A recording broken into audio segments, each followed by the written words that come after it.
Hola, ¿qué tal? Ya son las 8 de la noche del miércoles 18 de septiembre. Y este es el capítulo número 12, el capítulo final de la primera temporada de Historias de Fantasmas. Y no saben el gusto que me da que me estén acompañando aquí todos las fantasmitas, los fantasmitos y todos quienes nos han seguido desde una aventura que empezó hace unos 3 meses aproximadamente, en donde hemos estado haciendo todos los miércoles diferentes temas, diferentes capítulos, evidentemente orientados a todo lo que es lo inexplicable, lo que ha sucedido durante mis 24 años, ya casi 25, de investigar el fenómeno como fantasmólogo. Este programa para mí es muy especial, de hecho lo tuve que preparar muy cuidadosamente, ya que aunque no es totalmente sobre algún video, alguna aparición que haya documentado, pero sí es algo que me ha marcado, me ha obsesionado, digamos, la palabra correcta desde que estaba pequeño. Eh, Cuando estaba muy chico, yo tenía una obsesión sobre el famoso Titanic. Cuando se estrenó la película, evidentemente fui a verla, la de Jimmy Cameron, que es un extraordinario director de Hollywood. De hecho, él fue el que detonó su carrera con aquella película del Terminator con Arnold Schwarzenegger. Y él también, por alguna razón, ha tenido una fijación con el Titanic. El Titanic es una leyenda, no es el barco o el transatlántico más grande que haya existido. De hecho, actualmente hay transatlánticos 3 veces más grandes que el Titanic. Pero estamos en el siglo XXI. Esto sucedió a principios del siglo XX. Estamos hablando de hace 113 años. Ah, quisiera comenzar, como siempre me ha gustado, tener un poquito de un background de lo que les voy a presentar. Y todo empezó a principios del siglo XX, por allá por 1900, 1890 y tantos. Em, los viajes de Europa, todo lo que es principalmente Inglaterra, España, Portugal, Francia, Irlanda, toda esa zona de Europa, digamos, del oeste de Europa. Para llegar a América tenían que cruzar el Océano Atlántico. Entonces llegaba uno, pasaba por lo que es Newfoundland, en español es Terranova, que por cierto mi, uno de mis primos favoritos que vive en Canadá, Carlos Roldán, hizo su carrera en St. John's, en Terranova. Él es español, pero eh, vivió toda su vida en Canadá. Bueno, ese viaje se hacía en veleros, eran barcos con el casco de madera, o sea, eran prácticamente peligrosos, lentos, si llegaban a tener alguna colisión, que generalmente las colisiones de los barcos era o por un choque con otro barco que viniera en la misma ruta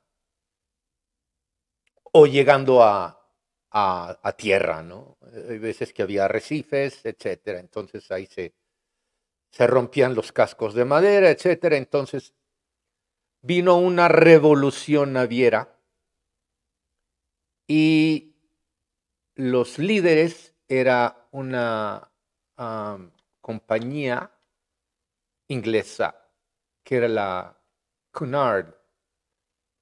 Cunard era una empresa naviera que fue la que, digamos, no inventó, sino la que puso en servicio los barcos de casco de acero. ¿Qué significaba? Que eran más seguros, que eran mucho más rápidos porque era propulsado por medio de calderas de vapor. El vapor lo que se hacía era que se le ponía carbón, hacía una combustión y movía las hélices. Entonces, pues qué diferencia, ¿no? O sea, no era como aquellos veleros que relativamente avanzaban dependiendo de la, del tiempo. Había viento, avanzaban, no había viento, pues no avanzaban o avanzaban muchísimo más lento. Aquí no, aquí eran con su propia propulsión. Ok. Uno de los grandes, digamos,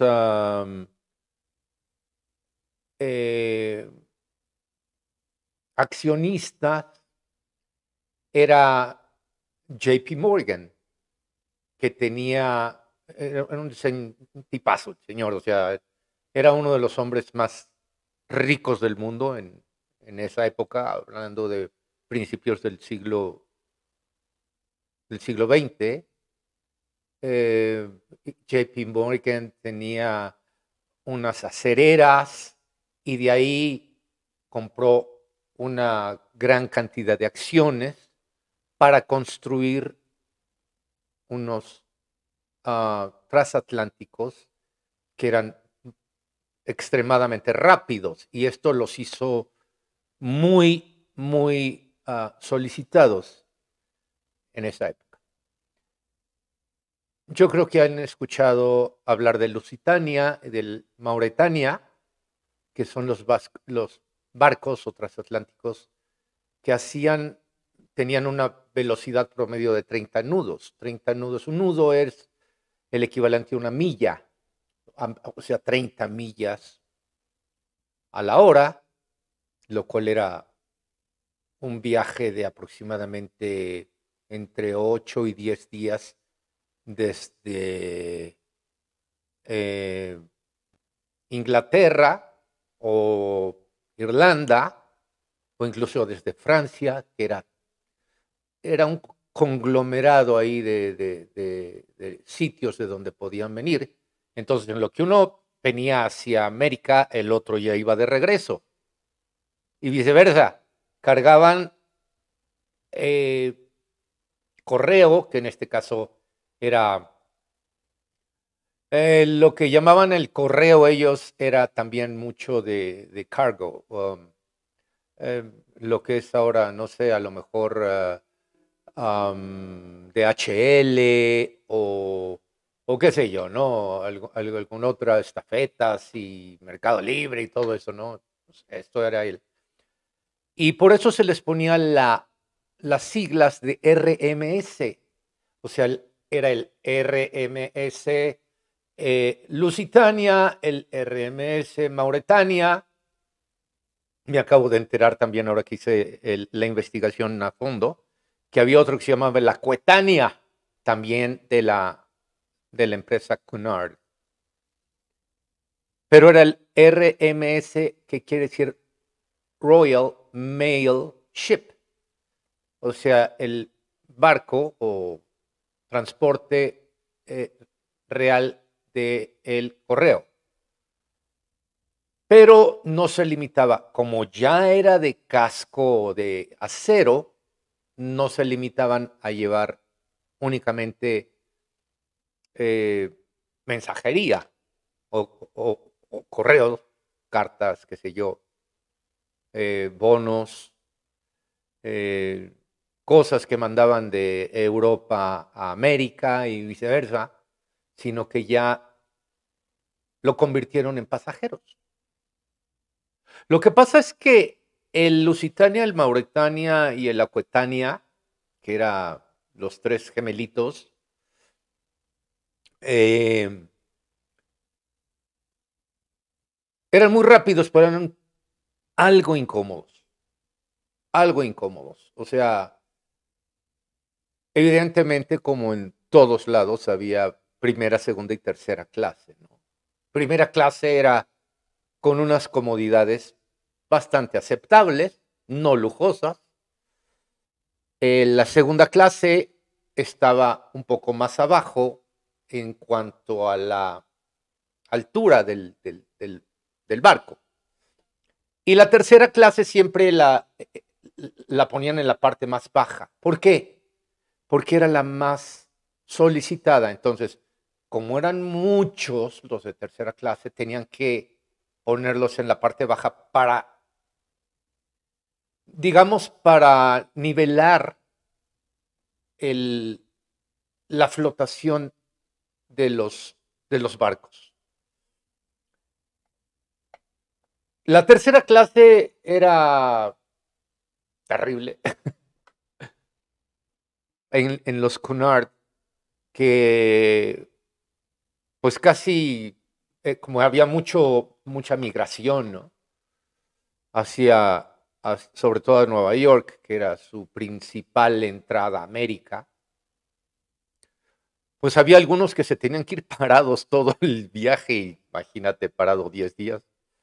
No tenías prácticamente dónde sentarte, los baños los tenían que, no sé, un baño para 100 personas, entonces lo tenían que compartir. Y esto lo cual era algo fuera de contexto. Entonces,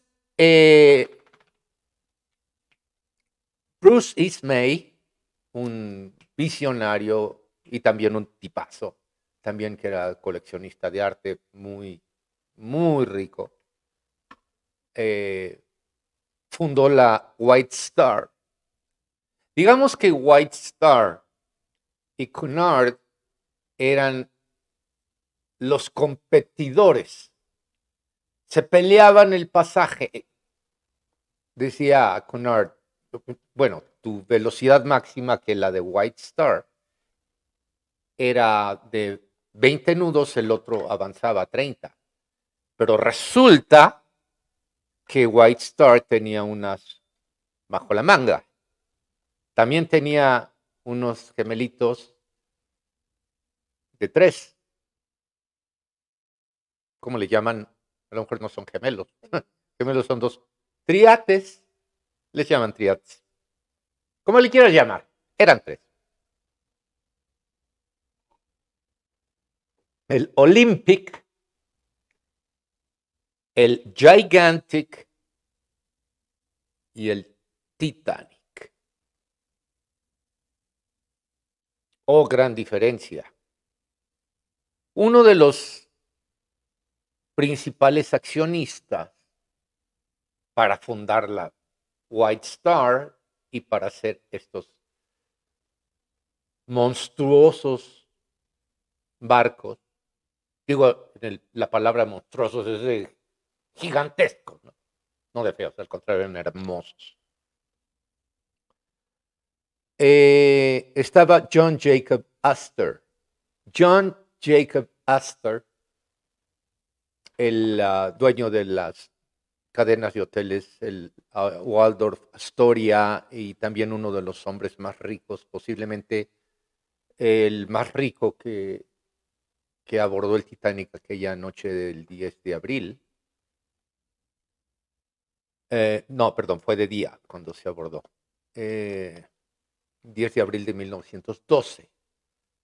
John Jacob Astor acababa de llegar de una luna de miel que había tenido con su nueva esposa, y se dieron cuenta de que de que ella, Madeleine Astor tenía 18 años, estaba embarazada. John Jacob tenía 48 años en ese entonces, y pues qué mejor que irnos el Titanic. Y quería regresarse John Jacob Astor a New York. Le urgía, porque como estaba esperando un heredero, tenía que llegar para ponerlo en su testamento y que y que heredara la grandiosísima fortuna de miles y muchos miles de millones de dólares, de libras esterlinas. Tenía propiedades en todo el mundo.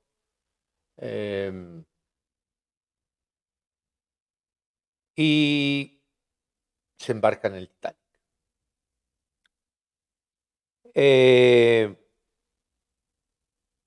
JP Morgan también.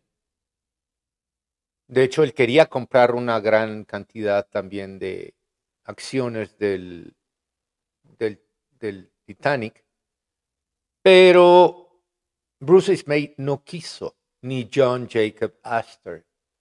Dijeron, no, dice, tú eres casi dueño de la Cunard, es uno de los accionistas, y quieres tener la White Star también, pues no puedes tener el monopolio.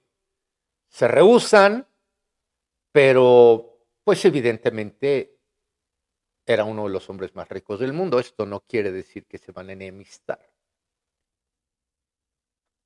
Pero en el Titanic, en su vuelo, perdón, su viaje inaugural, lo que llaman el Maiden Voyage, venían de los hombres más influyentes del mundo. John Jacob Astor, JP Morgan, Bruce Ismay, Benjamin Guggenheim,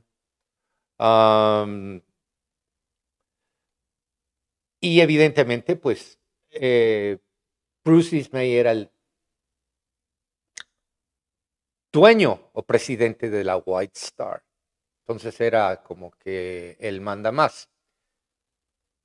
Y por ser el viaje inaugural, invita al diseñador, al que hizo el diseño del barco. 11 pisos, 3 hélices, casi todos tenían 2, tenía una flecha arriba, o sea, las hélices eran en forma de triángulo. Y creo que por ahí tenemos fotos, ¿no, Sofía? De lo que estoy platicándoles ahora mismo.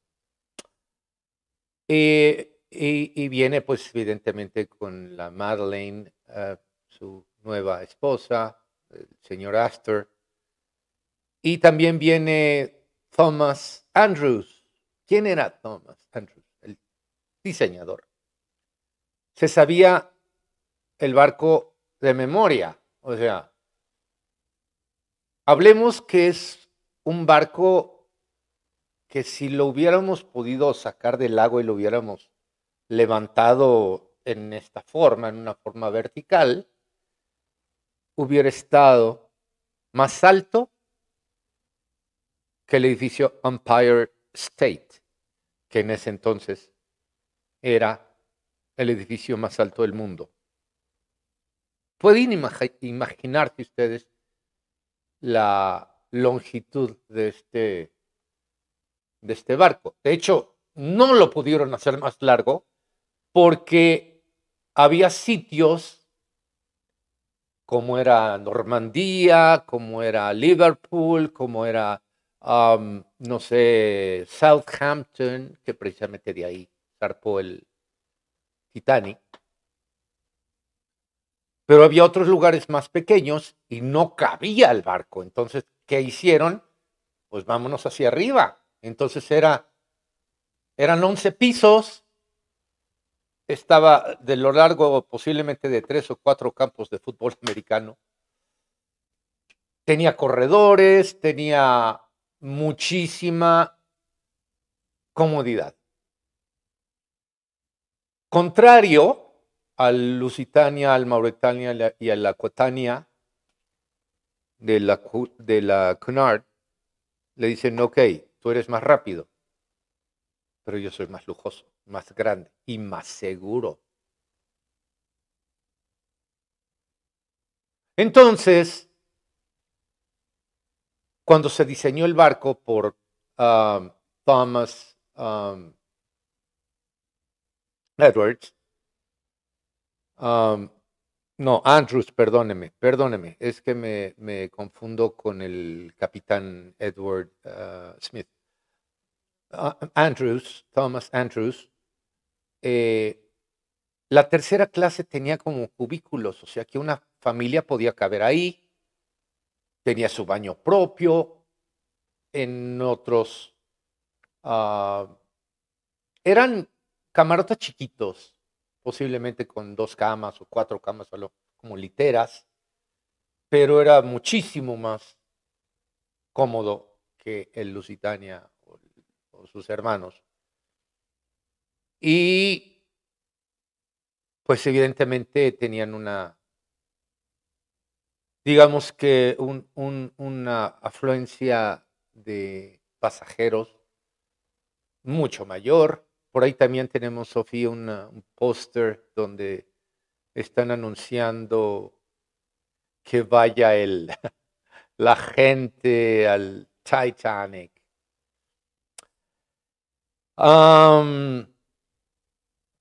Ya no tenían que ir así casi como si estuvieran en una crujía, ¿no?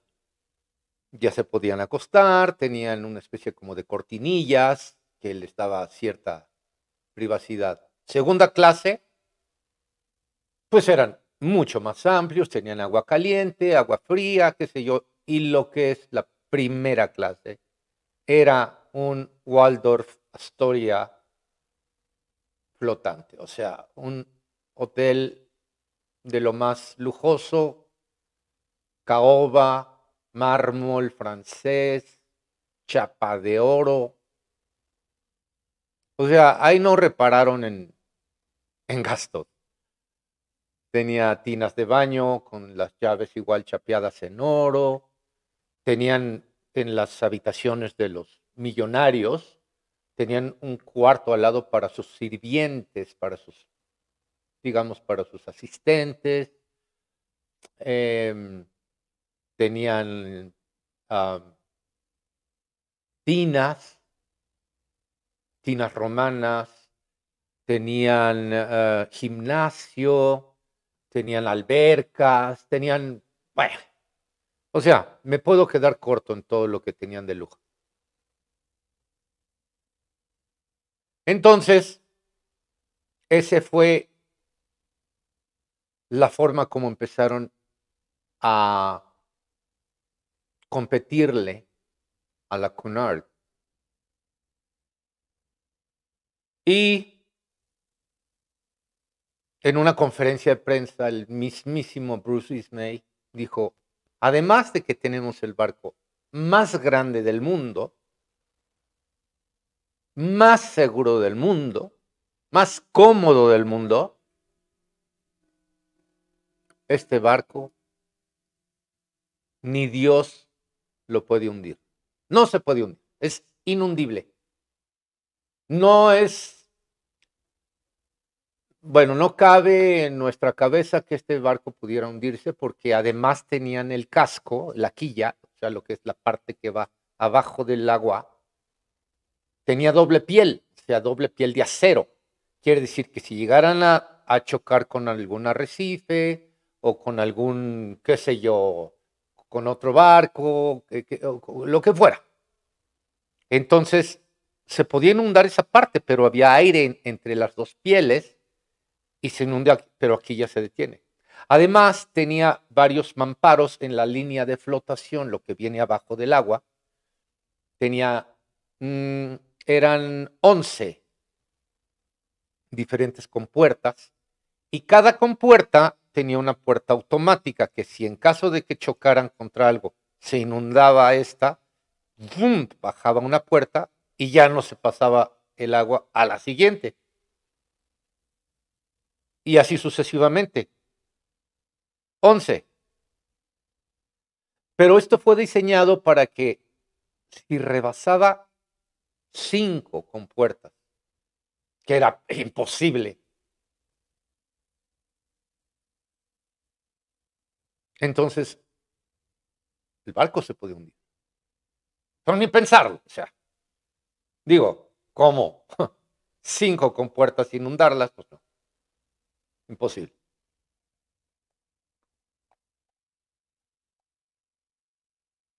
El barco con sus millonarios y era prácticamente una aventura, ¿no? Es como subirse, no sé, en un,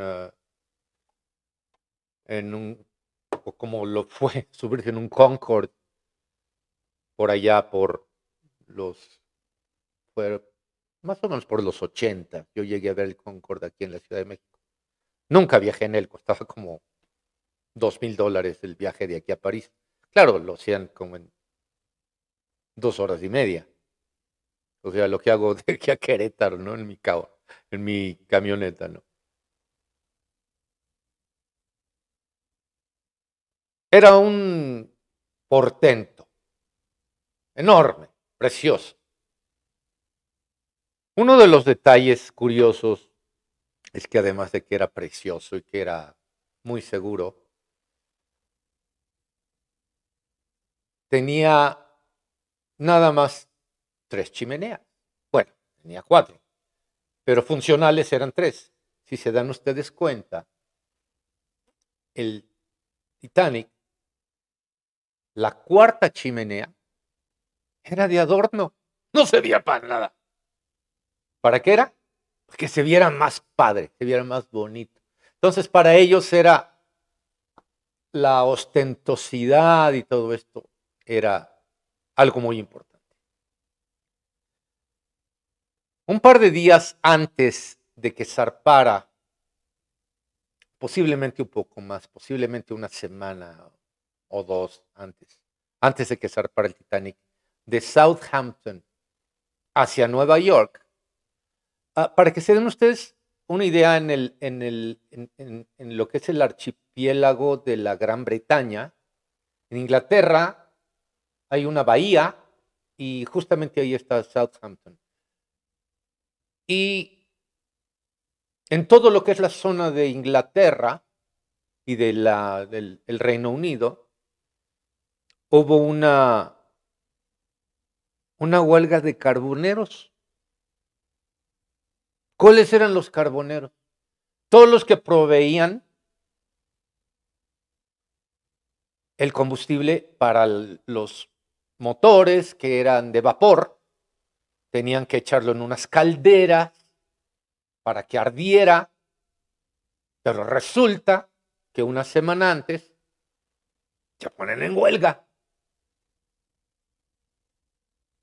Y el ingeniero Ismay y el ingeniero Andrews decían, no puedo detener el viaje, ¿no? No se puede. Es el viaje inaugural, hemos hecho de todo, nos costó millones y millones de libras esterlinas, que por cierto un viaje en tercera clase era de 6 libras, 6 libras esterlinas en 1912. Y 6 libras esterlinas por ese entonces eran aproximadamente como 5,000 pesos. para ir de Inglaterra a América, a los Estados Unidos, a Nueva York. Bueno, ¿y ahora cómo nos vamos a ir? ¿No hay carbón? Entonces lo que hacen fue una movida muy astuta, que a todos los barcos de la misma línea, de la White Star, le sacan el carbón y lo meten al Titanic. Pero para manipular el carbón, como eran cantidades industriales, o sea, de carbón eran toneladas, tenían que mojarlo antes, porque si se frotaba constantemente, estaba seco, podía haber un incendio. ¿Qué pasó? El 9 de abril hubo un pequeño incendio. Ahí ya empezó la mala, digámosle, la mala suerte. Logran apagar el incendio, lo mojan, qué sé yo, para que no vuelva a suceder, y zarpan rumbo a Normandía, Cherbourg, precisamente en Francia.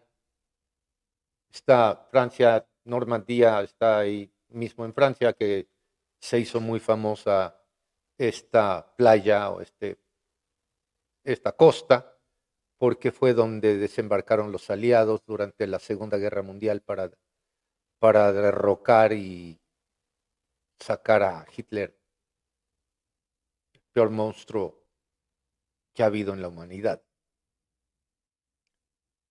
Y con mis respetos para los alemanes, que yo les tengo un gran cariño, tengo amigos alemanes, amigos noruegos, amigos suecos, pero bueno, esto ya corresponde a otra historia que ya les contaré más adelante. Llegan prácticamente el mismo día porque zarpan temprano del día 10, llegan a Cherbourg en Normandía, dejan algunas cosas, suben más pasaje, qué sé yo, y luego se van a Irlanda, a Queenstown, que por cierto, como un dato curioso también, la armadora de la White Star estaba en Irlanda, en Belfast. Y bueno, es su segunda parada, llegan al día siguiente, o sea, el día 11. Y cuando llegan a Queenstown, es la última parada, bajan pasaje, suben pasaje, y ahora sí era el viaje final hacia Nueva York. O digámosle el viaje inaugural. Cuando salen de Southampton, iban equipados, aunque el barco tenía capacidad para 65 botes salvavidas,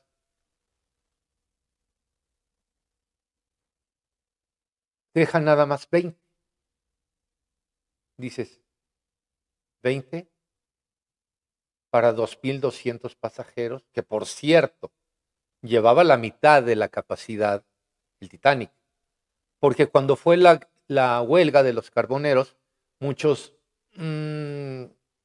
como que ya no compraron boleto, hubo algunos otros de que sintieron que esa afirmación que había hecho Ismay de que este barco ni Dios lo hunde,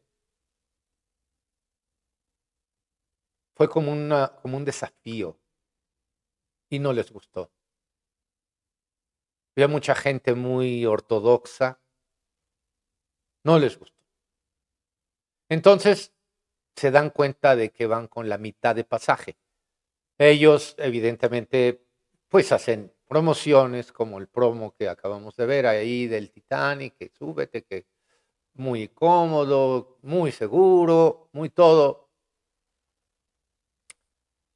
Pero pues bueno, al final del día, ya cuando están en Irlanda, en Queenstown, el 12 de abril zarpan rumbo a Nueva York. Era un viaje aproximado de, digamos que de unos 7, 8 días. Todo iba bien.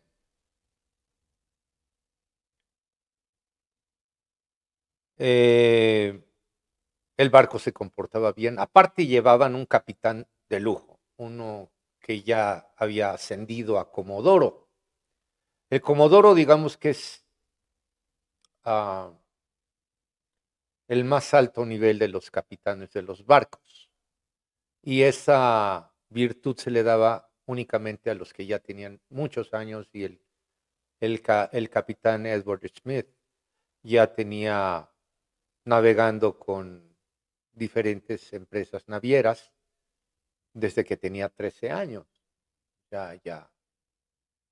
El señor, de hecho, era su último viaje, ya dijo, se acabó.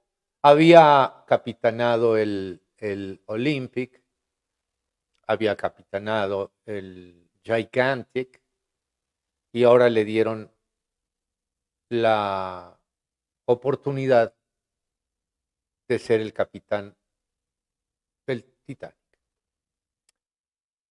Eh, todo va en regla,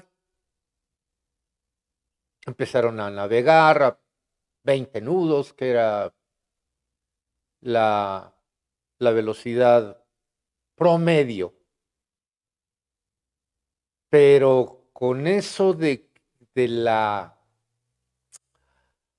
huelga de carboneros, pues evidentemente el hacer el traslado de un barco a otro y de cargarlos y de mojarlos y que el incendio y que lo apagaron y que todo eso, perdieron un poco de tiempo. El capitán Smith no quería llegar tarde a Nueva York, entonces le metió segunda y posiblemente hasta tercera. No se podían detener en ningún lado.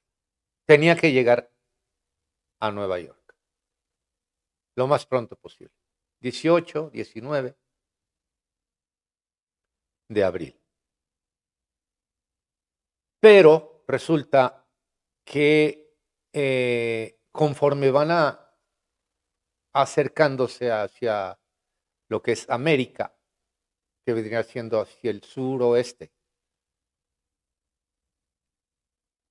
empiezan a llegar reportes de témpanos de hielo.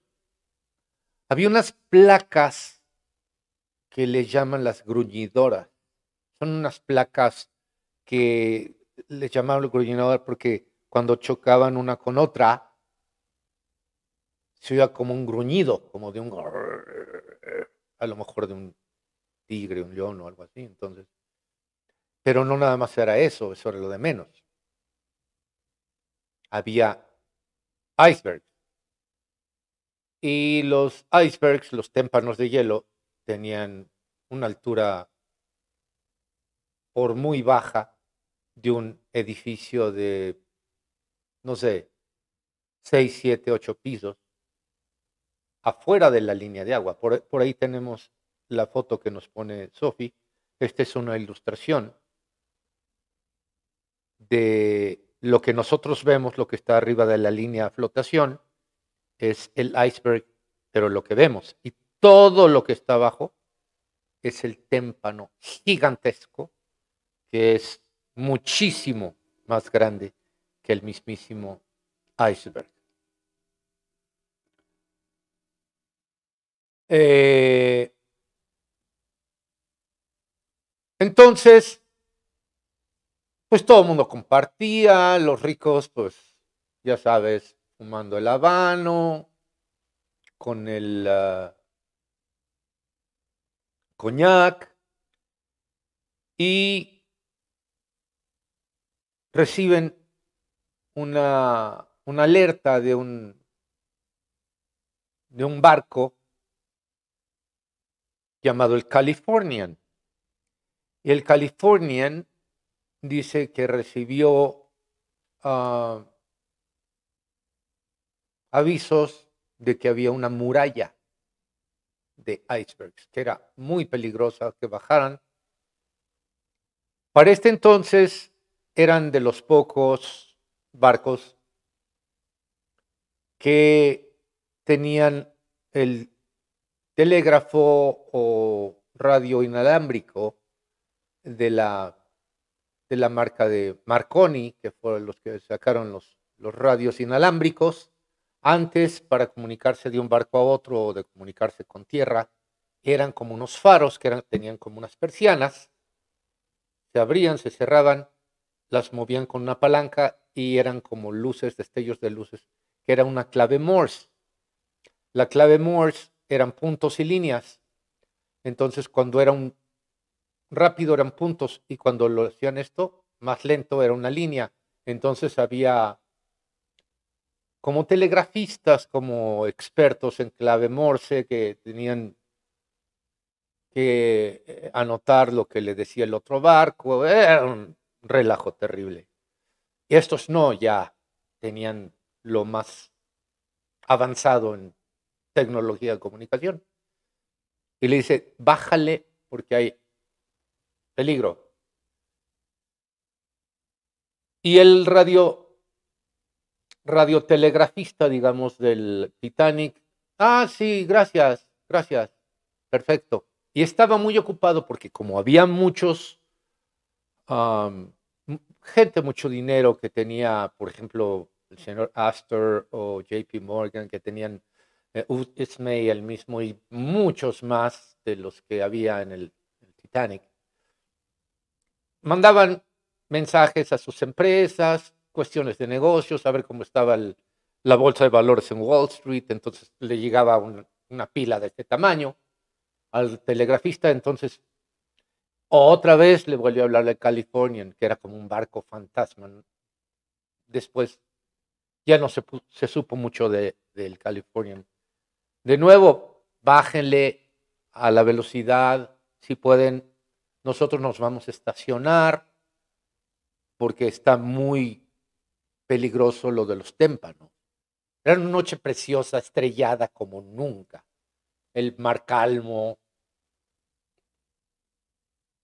¿Qué le va a hacer al insumergible? Nada.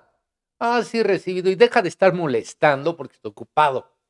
Estoy mandando mensajes del señora fulana de tal para ver si sus hijitos ya se durmieron.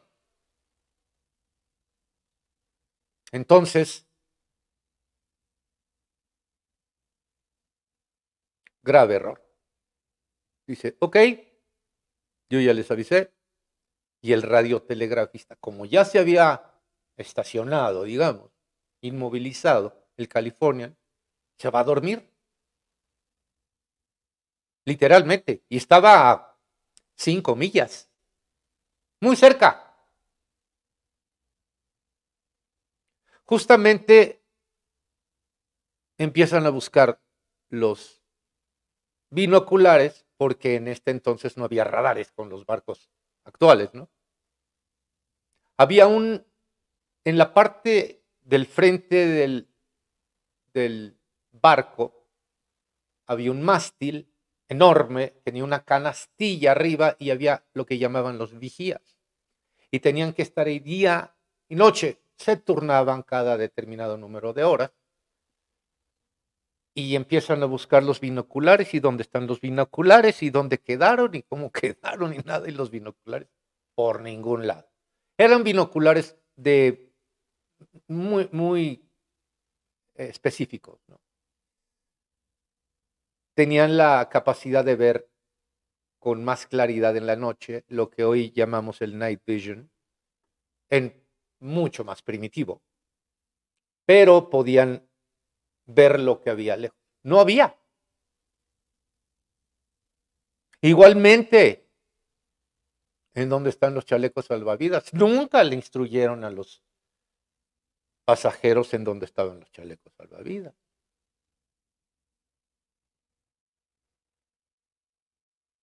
Entonces,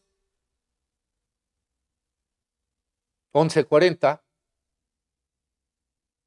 14 de abril 1912.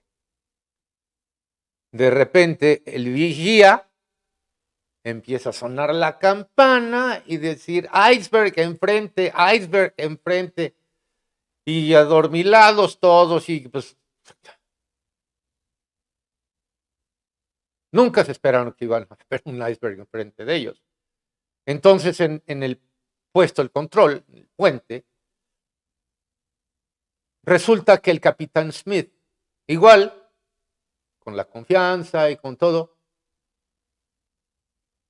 no se sabe si estaba o conviviendo con los millonarios o ya se había ido a su camarote a descansar un rato y había dejado el segundo de agua. Entonces el protocolo, iceberg enfrente, iceberg, lo tenemos encima, favor de virar. Entonces mete la reversa, que es poner las hélices de los motores para que en lugar de que empujaran el barco hacia adelante, lo empujaran hacia atrás. Y viró el barco, lo que es la proa, que es la punta del barco, hacia la izquierda, porque el iceberg lo tenían justamente enfrente.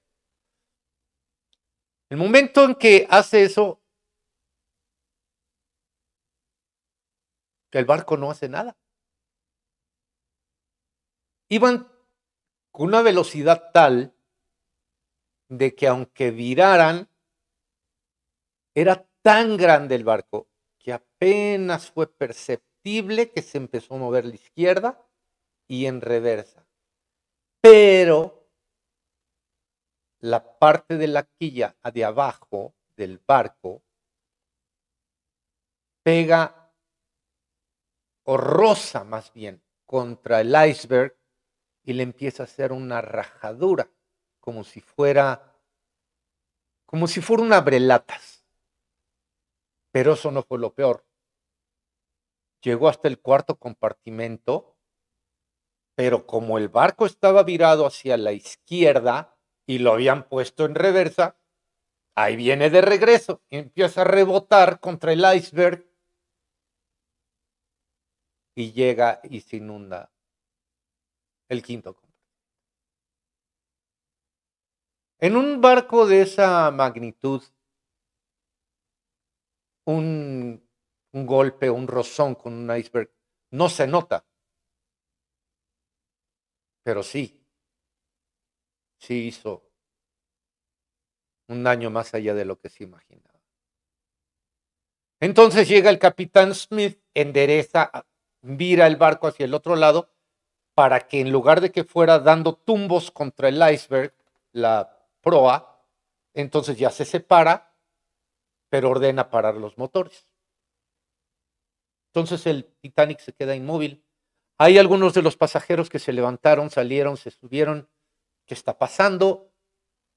Y corre él con el capitán Smith, el diseñador, Thomas Andrews, y le dice, inmediatamente ve a ver el daño. ¿Qué pasó? O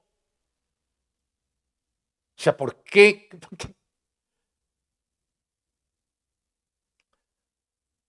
Fue toda una serie de acontecimientos que si el barco no lo hubieran virado hacia la izquierda, que fue lo que causó la rajadura, y le hubiera pegado de lleno así de frente al iceberg, no se hubiera hundido. Si hubieran caído algunos de las camas, si hubiera, qué sé yo, si hubiera caído la losa, pero hubiera rebotado, no se hubiera hundido. Y si hubieran virado, hubieran traído los catalejos, los binoculares, y hubieran visto el iceberg un minuto antes, lo hubieran librado sin ningún problema. Todo fue una serie de errores. El problema de que no le hicieron caso al radiotelegrafista del Californian, no bajaron la velocidad, el otro que se fue a dormir, el otro que ya estaba cansado, que estaba mandándole mensajes a los niños de los ricos.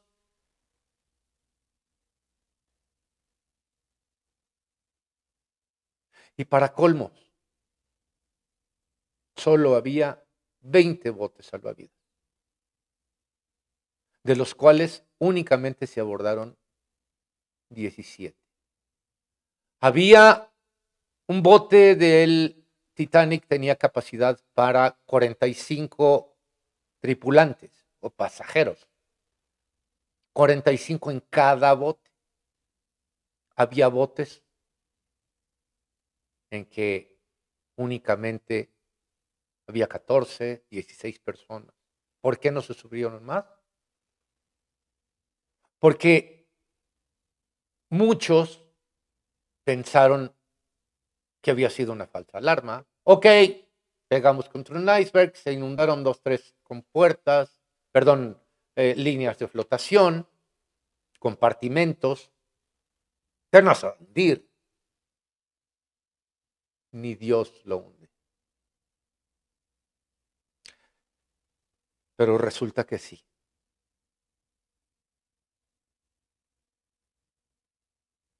Cuando regresa Thomas Andrews le dice al capitán Smith, le dice, esto está feo. ¿Qué tan feo? Muy grave. ¿Qué tan grave? Mortal. ¿Cuánto tiempo tenemos? Lo máximo, 2 horas. Un barco de 50,000 toneladas, de 11 pisos, que en 2 horas se iba a ir al fondo del mar. Y justamente aquí es en donde entra el tema de los botes salvavidas, porque llevaban pocos tripulantes, porque fue tal la estampida de algunos, sobre todo los de tercera clase, muy contrario a lo que piensan algunos, o como venía la película, que los encerraron bajo llave. No, no, no. Lo que pasa es que los que tuvieron más oportunidad son los que estaban más arriba, más cerca de los botes,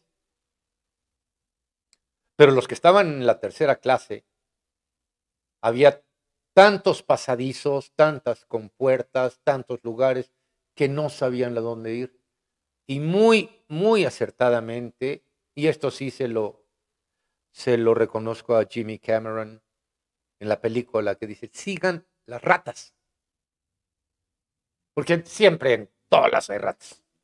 Y dice, evidentemente, aunque era un barco nuevo, pues se subían las ratas ahí, ¿no? Había comida y, bueno, las ratas saben por dónde irse porque saben dónde está la salida. Algunos empiezan a seguir, los otros dijeron, no, vente, vámonos por aquí, no, vente, vámonos por allá. No sé si vieron por ahí también una película muy, muy de catástrofe en el mar que se llamó La aventura del Poseidón, que es un barco que una ola lo voltea al revés. Igual, sigan las ratas. Y sucede lo impensable. Si se hubiera salvado una compuerta, en lugar de haber sido 5, hubieran sido 4, las inundadas, o 3, se hubiera salvado el barco. Para entonces, aunque tenía lugar para 65 botes salvavidas, ¿qué hicieron los constructores? Es otro terrible error. Los quitaron porque se veía feo. Con 20, 10 de un lado, 10 del otro, los ponemos así bien bonitos. Aparte, no, se va a hundir. Y si tuviéramos algún problema, los botes salvavidas los usaban para ir, por ejemplo, si tienen un choque cerca de la costa, los botes eran para subir 45 personas, los llevan al de este, luego regresan por otros más, y los llevan y regresan por otros, y los llevan, o con otro barco, pero había 2,200 personas en el Titanic.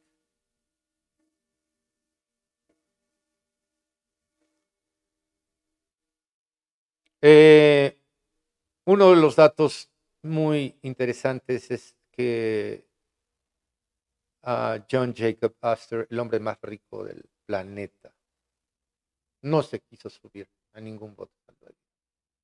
Se lo cedió a su esposa embarazada, se lo cedió a las mujeres y a los niños.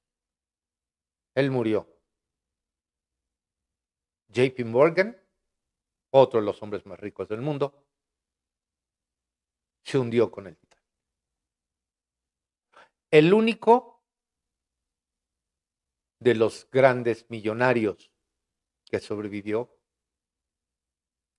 fue Bruce Ismay, el dueño presidente de la White Star.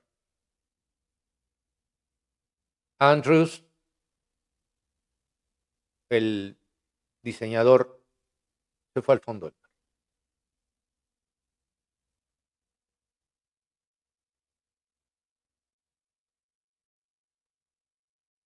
Lo que se dice es que de 1,500 personas que murieron, solo se salvaron 700. Ya me imagino si hubiera estado lleno el transatlántico. Hubieran sido 5,000 pasajeros tranquilamente. Y nada más eran 2,200. De esos 700, sobrevivieron 170 de la tercera clase. 170.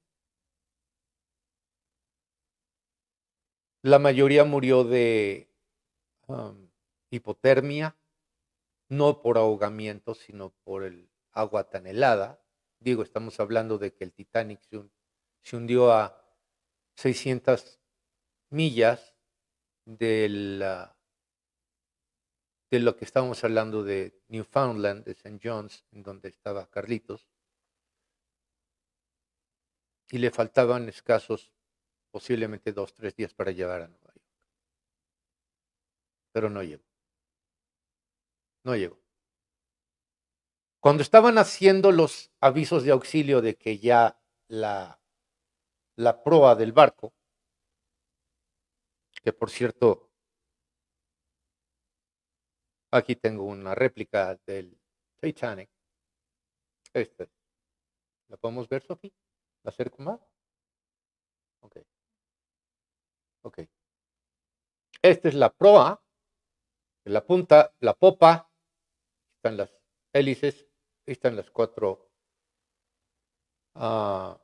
chimeneas. La última no funcionaba, empieza a hacer esto el barco, y cuando ya se empieza a hundir, es cuando todo el mundo quiere aventarse a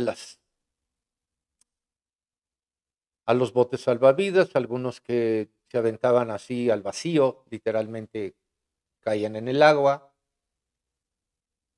y buscaban una puerta, no sé, una mesa o algo a donde agarrarse, ¿no? Para poder sobrevivir.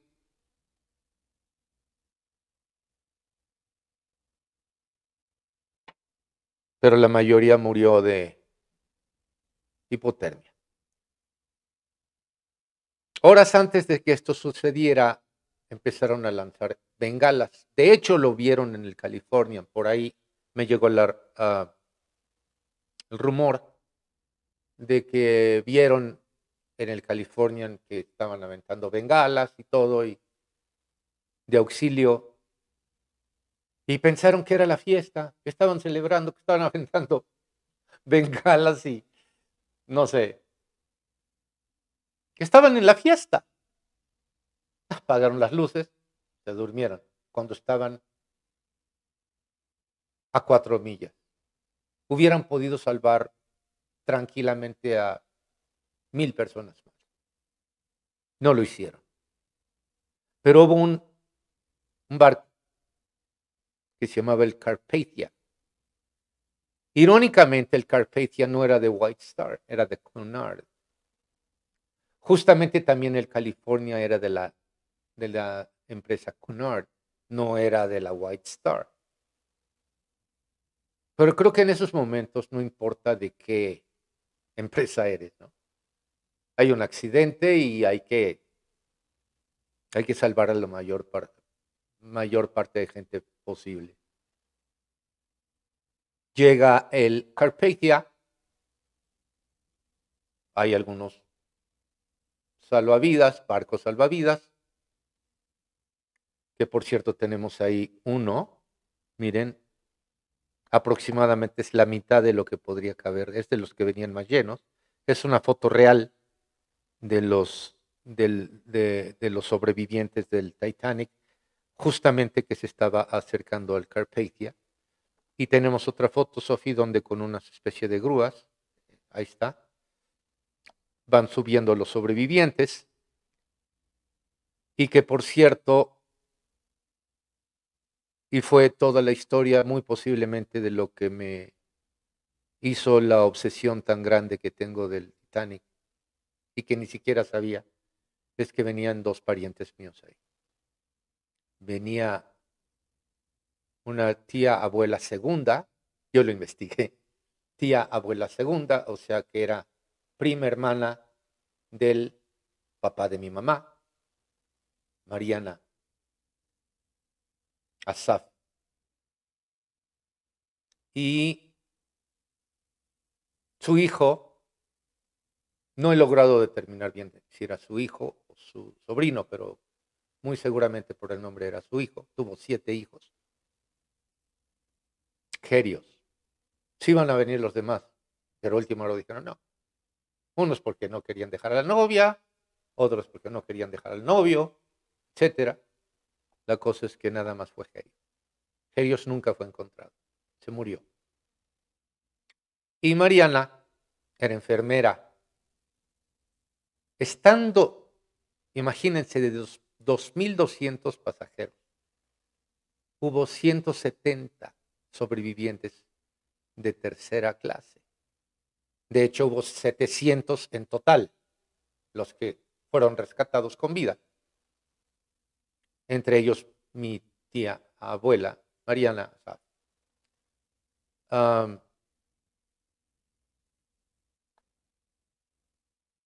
Ella era enfermera y ayudó a muchos de los sobrevivientes. De hecho, el capitán del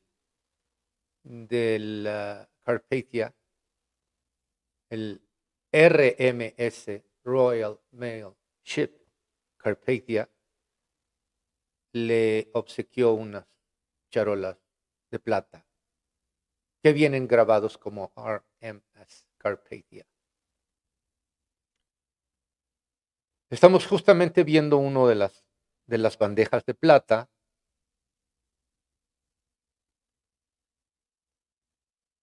Y quisiera, son obras de arte, desafortunadamente no pudieron rescatar nada del Titanic, pero sí del Carpathia. Y no, afortunadamente sobrevivió ella. Gerios no. Ella tenía 45 años y mi primo abuelo, segundo, tenía 21.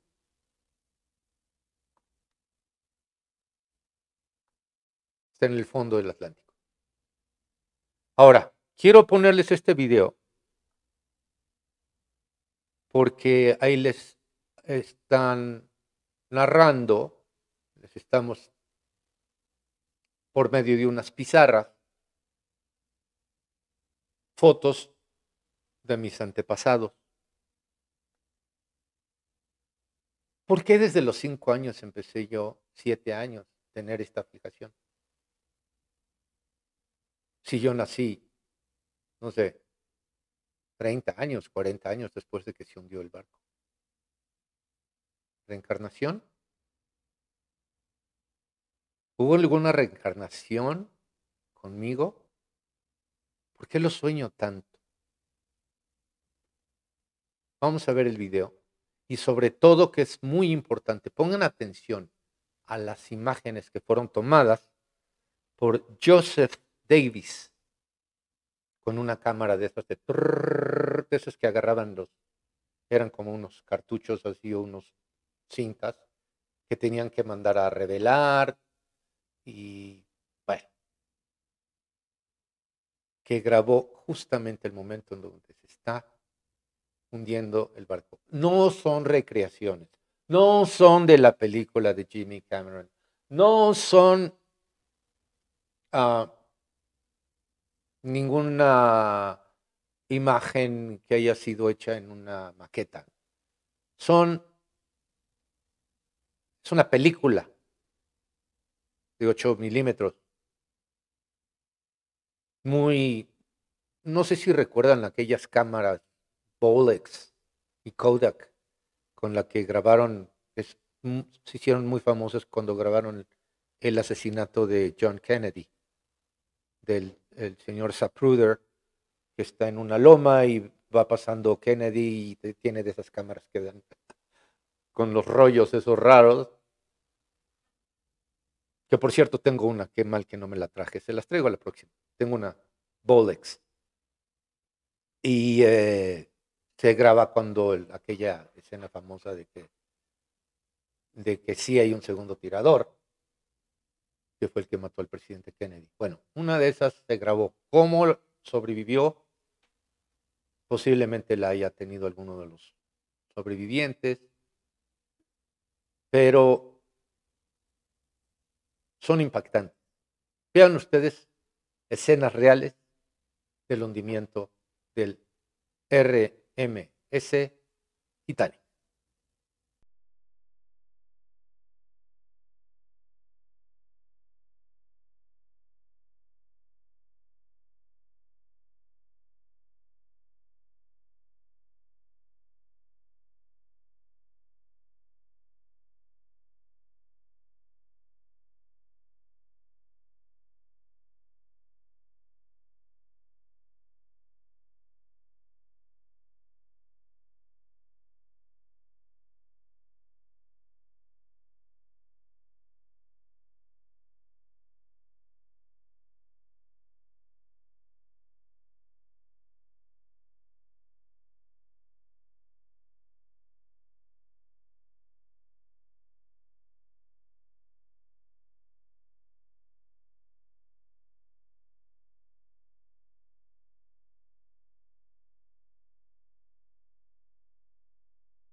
2.200 pasajeros, 1.500 muertos, 700 sobrevivientes, 170 de tercera clase.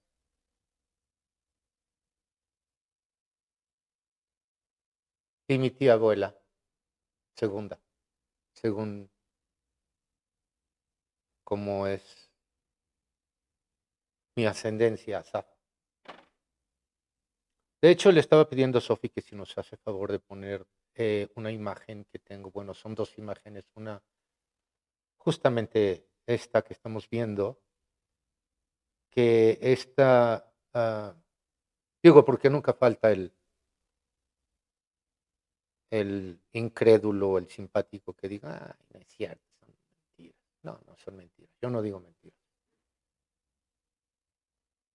Y menos en mi programa de televisión, y menos ante el respeto que me merecen ustedes. Aquí está lo pueden encontrar en Titanic-Titanic.com.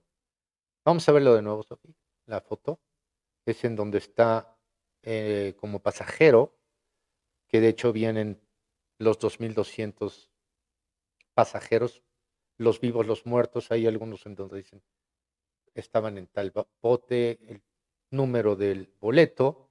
Aquí estamos viendo el número de boleto no sé si pusiste el de Gerios o el de Mariana, Sofía. El de Mariana. El de Mariana, ok. Ese es el de Gerios. El de Gerios ahí dice fallecido y viene su número de boleto, creo que lo tengo por aquí anotado, no me lo aprendí, perdón. Gerios venía con el boleto número 2692 en tercera clase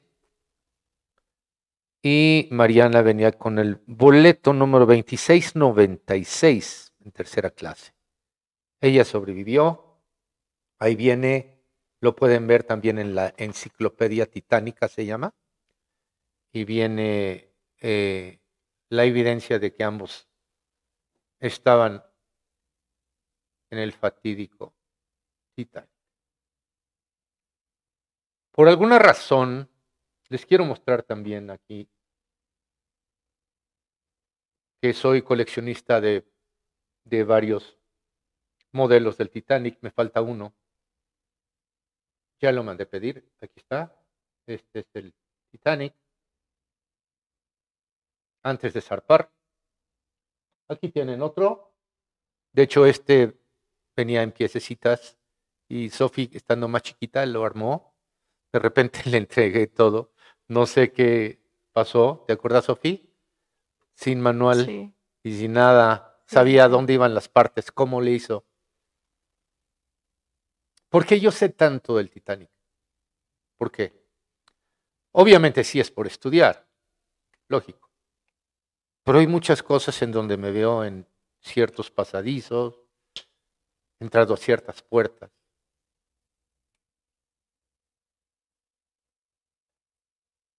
No lo logro entender. Aquí hay una escala del Titanic ya partido. El Titanic, digamos que venía en esta forma. Se hunde la proa y cuando se está hundiendo es tanto el peso que se desprende la parte de atrás y se hunde.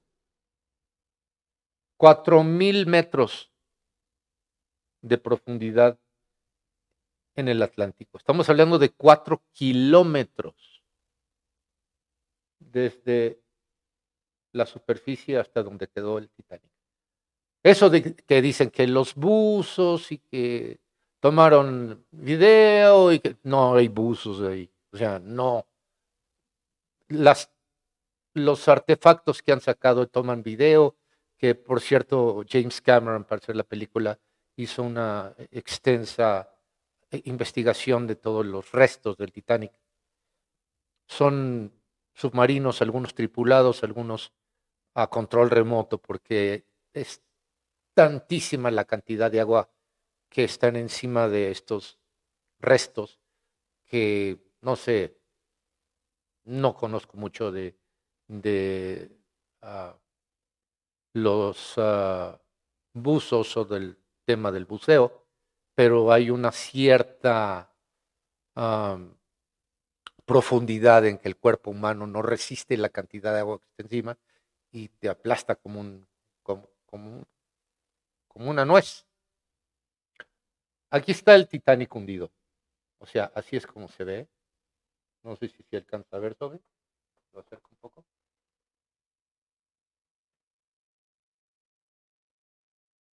Este es el Titanic ya hundido. Ahora, por alguna razón que no entiendo, porque Mariana,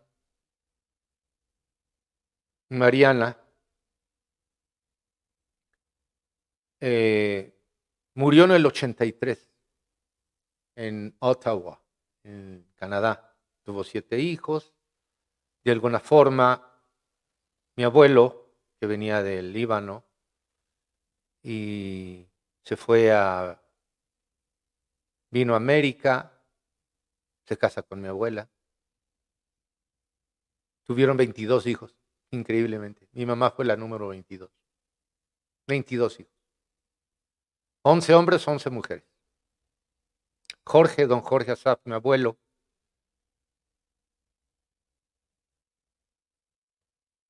por algún momento algo extraño, cayeron en sus manos y en las manos de mi abuela, Elenita Asaf, la mamá de mi mamá, las bandejas del Carpathia. Son de mis tesoros más queridos. Aquí los tengo. Los traje exclusivamente para mostrárselos. Aquí se ve que es una bandeja de plata. De hecho, no se debe limpiar. O sea, no podemos agarrar algún limpiador. No sé si alcanza a ver la impresión. Sofía, ¿se alcanza a ver? Sí. Tiene unas letras.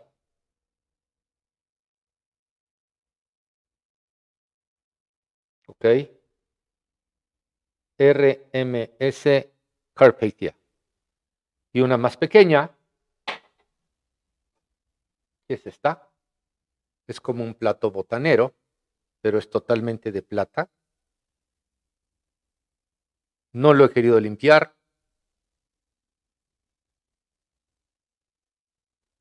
Aquí está.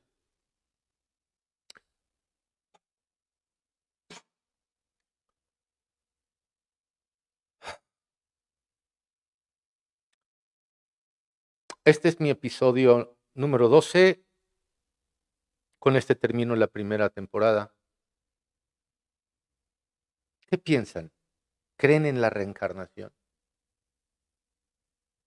¿Por qué sueño tan seguido con el barco, con el Titanic? Cuando veo un libro lo compro, lo leo. Cuando veo otro lo compro, lo leo. Qué sé yo.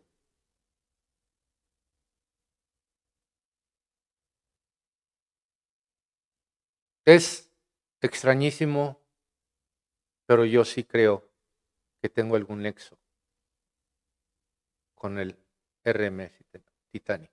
¿Qué fue? Mala suerte. Posiblemente el desafío. Acuérdense, este barco ni Dios lo puede hundir. Quiero agradecerles de haber pasado toda esta primera temporada conmigo. Son 12 programas. Vamos a tomar posiblemente el próximo miércoles de receso. Tenemos que hacer alguna reestructuración, algunas cosas. Que quiera platicar con mi equipo de producción, que son importantísimos para mí, son mis brazos derechos, mis 2 niñas. Sofía, ya lo conocen, Beca, muchas gracias. Tú eres la diseñadora de imagen. Gracias por estar aquí. Hay veces que no puede estar aquí porque ella tiene un negocio en Tepoztlán y bueno, tiene que atenderlo, pero cuando está aquí me apoya al 100%, lo cual se lo agradezco muchísimo.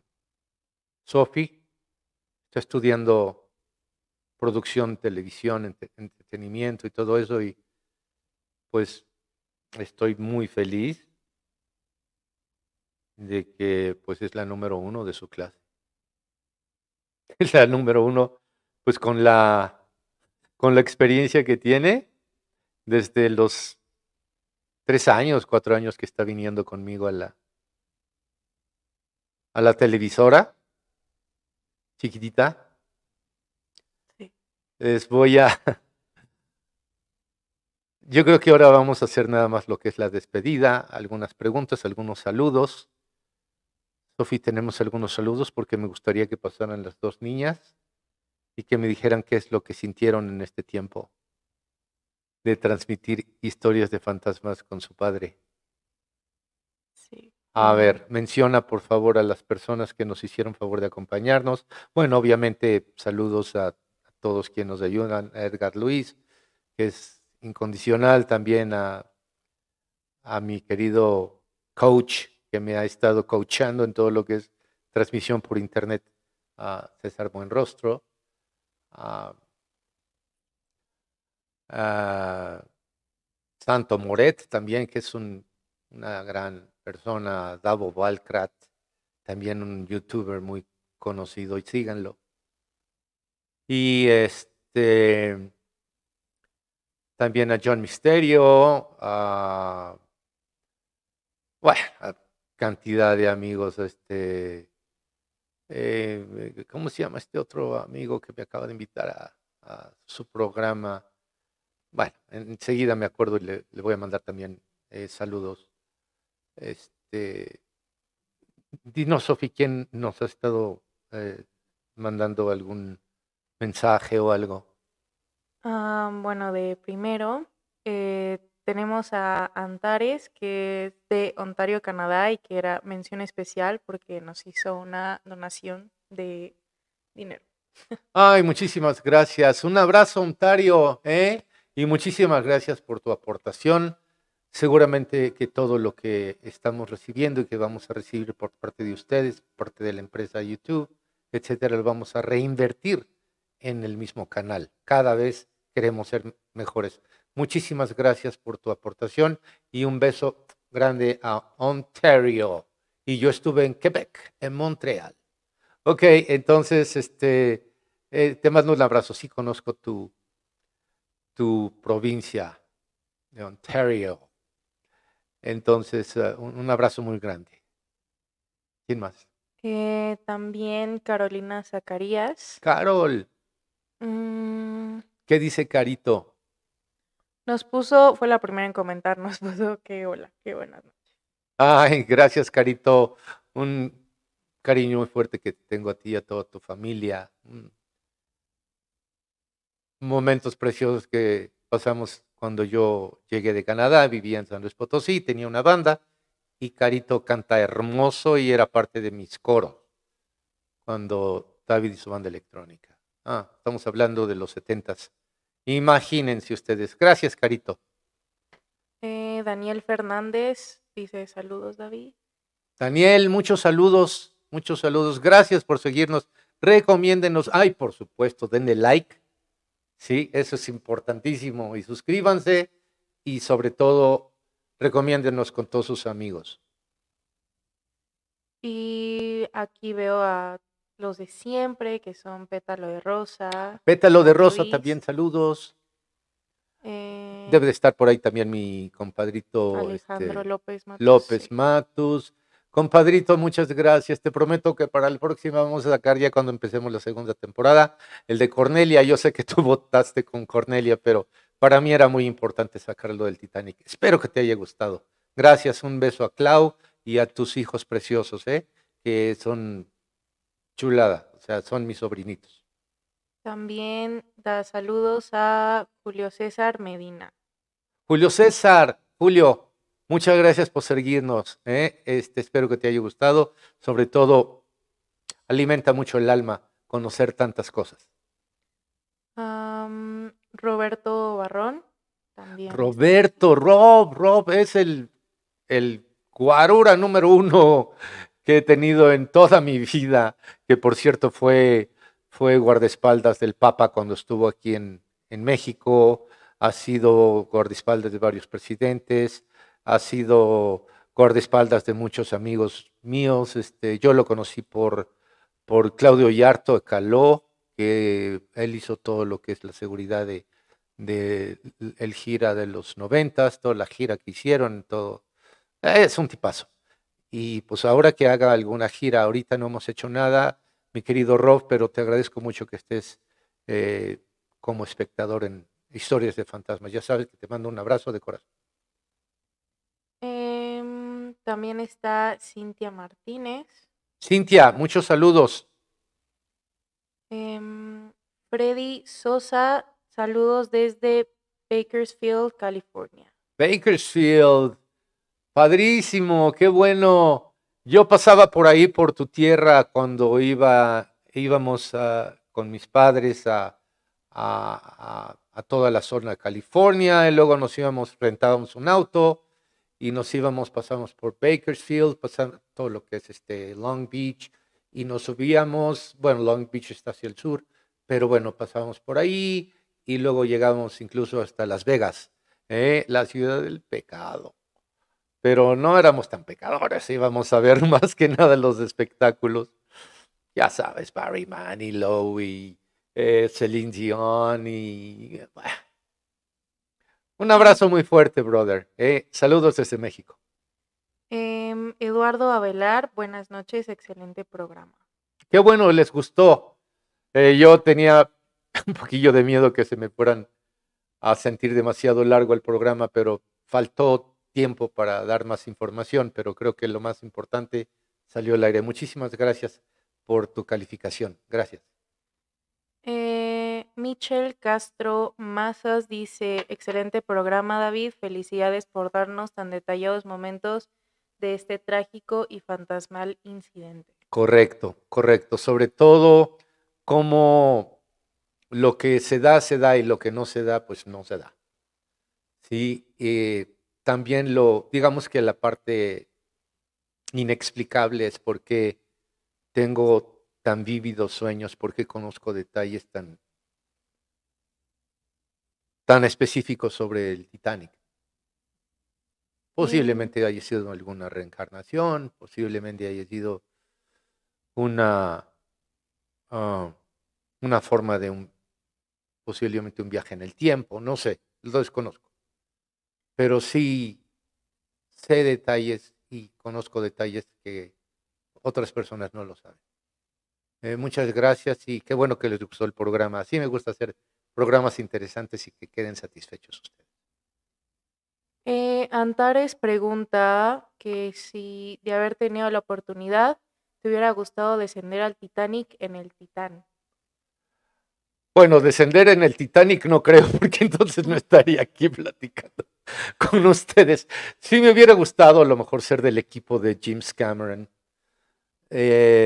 y a lo mejor subirme a uno de esos submarinos, que de hecho hay excursiones al fondo del Atlántico a ver los restos del Titanic desde un submarino, digamos, especial. Y es muy caro. Estoy hablando de que un asiento ahí en uno de esos submarinos debe de costar arriba de $15,000. Y teniendo una niña en la universidad, pues no me puedo dar ese lujo. Pero sí me hubiera gustado. No bajar en el Titanic porque debe de ser, yo pienso que el ver estar en el barco y ver cómo se va ladeando, como vieron en los videos, eh, cómo se está inundando, qué sangre tan fría del, ah, del joven Joseph Davis que tomó estas películas. O sea, el agua estaba, no sé, 5 o 6 grados bajo cero y estaba tomando video.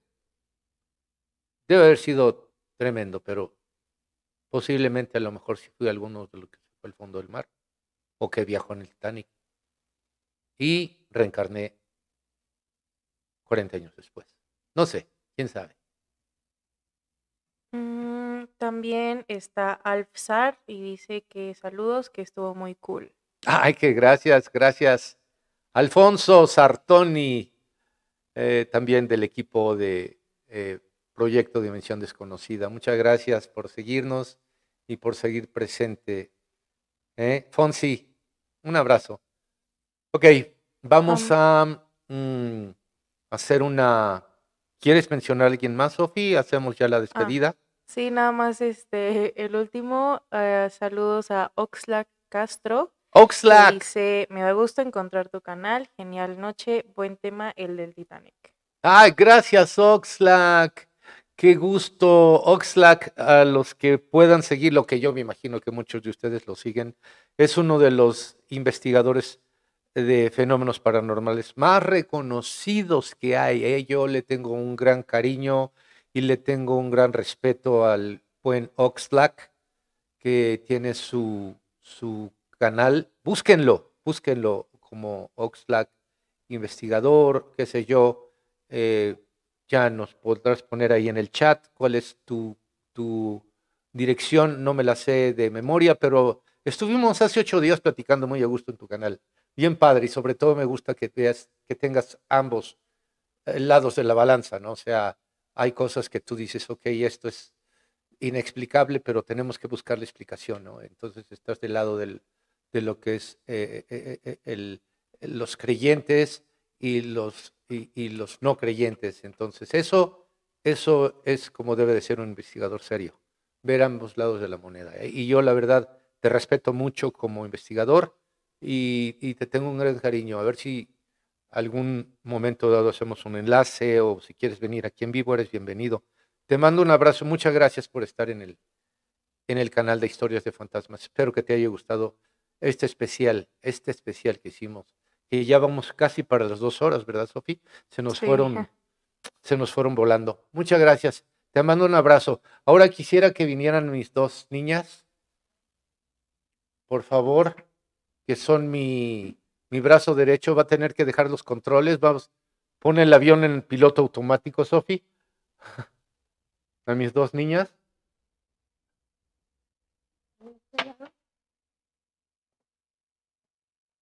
Sí, sí, muévelo si quieres. Ah, también está Fantomas, que, a ver, hazte para acá, niña. Si puedes, ven, Fantomas, agáchate, tú también, Sofía, aquí. Nada más aquí, vea el monitor, te estás tapando. Eso, levántate tantito. Ella es Rebeca y la diseñadora de producción y mi amor precioso. Mm, Te amo, muchas gracias por el apoyo. ¿A dónde vas? Ah, Fantomas. Ven, ven. Es parte del equipo. Este perro es.